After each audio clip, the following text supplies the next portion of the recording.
The ballad. Like the epic, the ballad arises out of folk literature.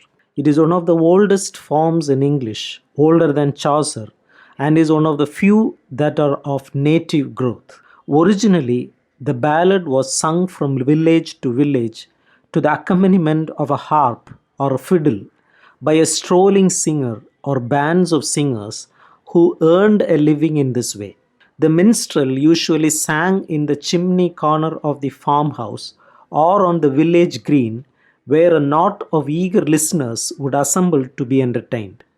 In Scott's Lay of the Last Minstrel, we see him welcomed to the castle hall. In its earliest stages, the song must have been accompanied by a crude tribal dance, as its very name seems to imply. Ballad etymologically means a dancing song. In the days before printing was invented, it was handed down by oral tradition, each successive generation or locality making its own alterations to suit contemporary or local conditions. Most of the ancient English ballads are collected in Bishop Percy's Relics of Ancient English Poetry, published in 1765. The ballad is a short story in verse, originally intended to be sung to an audience.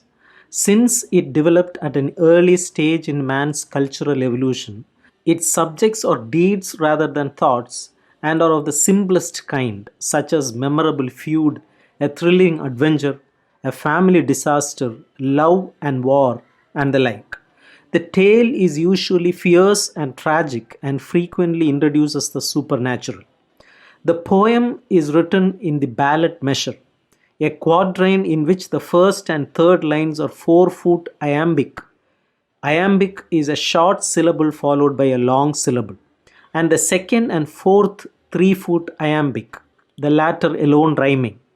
The tale opens abruptly without any attempt at a systematic introduction.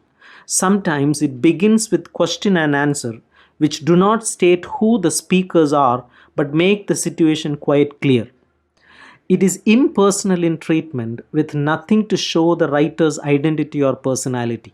It is as though the tale told itself. Often the same lines are repeated from stanza to stanza as a refrain, and stock phrases are freely used. There is no attempt to detail of time or place, the ballad belonging to a period when both could be ignored or left vague in the interest of the story. Ballads are primarily of two kinds. The ballad of growth. It is also called the authentic ballad. It is of unknown authorship which has been in existence for ages, and the ballad of art or literary ballad, which may be described in the words of W.H. Hudson as a literary development of the traditional form. Best known among the authentic ballads are The Wife of Usher's Well and Sir Patrick Spens. Among the literary ones, Scott's Eve of St. John, Coleridge's Rime of the Ancient Mariner, and Keats's La Belle Dame Sans Mercy. A minor form of the ballad of art, as in the case of the epic, is the mock ballad, in which a comic theme is treated with seriousness appropriate to a ballad. In everything but its humorous subject, it follows its model closely. Cowper's John Gilpin is a famous example.